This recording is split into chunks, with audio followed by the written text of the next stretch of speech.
बिहार में भले ही मॉनसून की एंट्री के कारण लोगों को गर्मी से थोड़ी राहत मिली हो, लेकिन राज्य का राजनीतिक पारा अभी भी गर्म है। खासकर लोकसभा चुनावों को लेकर सीट और टिकट बंटवारा करना बीजेपी और महागठबंधन दोनों के लिए बड़ी चुनौती है। देखें तो बिहार में 40 लोकसभा सीटें हैं और इसको बांटने के लिए राजनीतिक पार्टियों के पास 40 फॉर्मूले भी हैं। पर मुश्किल यह है कि एक ऐसा फॉर्मूला निकालना जिस पर गठबंधन के सभी दल सहमत हो। खासकर अगर बात बीजेपी की करें तो पार्टी भले ही गठबंधन को लेकर कोई खास बयानबाजी करती नजर नहीं आ रही, पर पार्टी निश्चित रूप से चिराग पासवान, पशुपति पारस, उपेंद्र कुशवाहा और मुकेश सहनी को साधने का फॉर्मूला तलाश कर रही होगी। हालांकि जीतन राम मांझी ने जरूर कहा कि उनकी पार्टी अब एनडीए में शामिल हो चुकी है, लेकिन सीट बंटवारे पर अभी वहां भी स्थिति साफ नहीं है।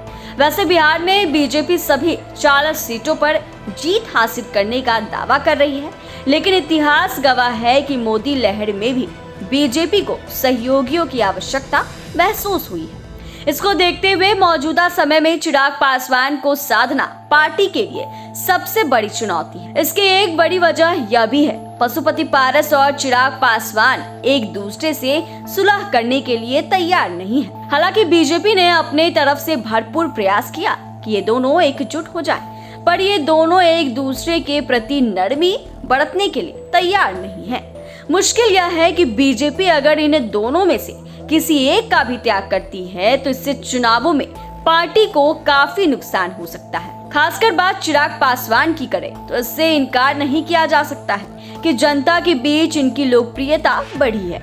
ऐसे में अगर इनका बीजेपी के साथ गठबंधन होता है तो पार्टी को बड़ा फायदा हो सकता है। पर बीजेपी के लिए चिंता की बात यह है कि चिराग पासवान फिलहाल गठबंधन करने को लेकर एक्टिव नजर नहीं आ रहे हैं, जबकि अन्य पार्टी के नेता आए दिन बीजेपी नेताओं से मुलाकात कर रहे हैं। वहीं बीजेपी पर दबाव बनाने के लिए चिराग पासवान के समर्थक उन्हें भावी सीएम बताने से भी नहीं चूक रहे। यानी कि बिहार की राजनीति में इस वक्त वो सब कुछ देखने के लिए मिल रहा है जो चुनावों के दौरान होता है। स्थिति यह है कि चिराग पासवान किसी भी हाल में अपने पिता रामविलास पासवान की विरासत और उनकी राजनीतिक तपस्या को बुलंदी पर पहुंचाना चाहते हैं। ऐसे में लोजपा रामविलास प्रमुख ने जिस तरह से कई सीटों पर अपनी तैयारियों को अंजाम देना शुरू कर दिया है, उस पर बीजेपी की भी नजरें होंगी।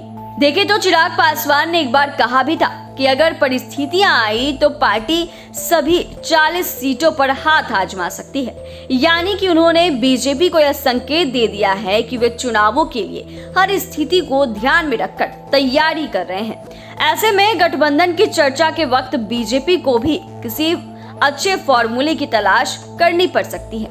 वैसे भी धीरे धीरे न सिर्फ दलित समाज बल्कि अन्य समाज के लोग भी चिराग पासवान को अपना नेता मानते हुए नजर आ रहे हैं। इसका एक बड़ा नमूना कुर्नी और मोकामा उपचुनाव के दौरान देखने को मिला है, जब उनकी रैली से बीजेपी को काफी फायदा हुआ।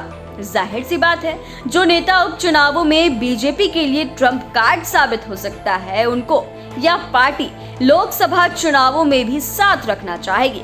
ऐसे में बीजेपी इनके साथ गठबंधन के लिए कैसा फॉर्मूला अपनाती है, इस पर सभी की नजरें रहेंगी।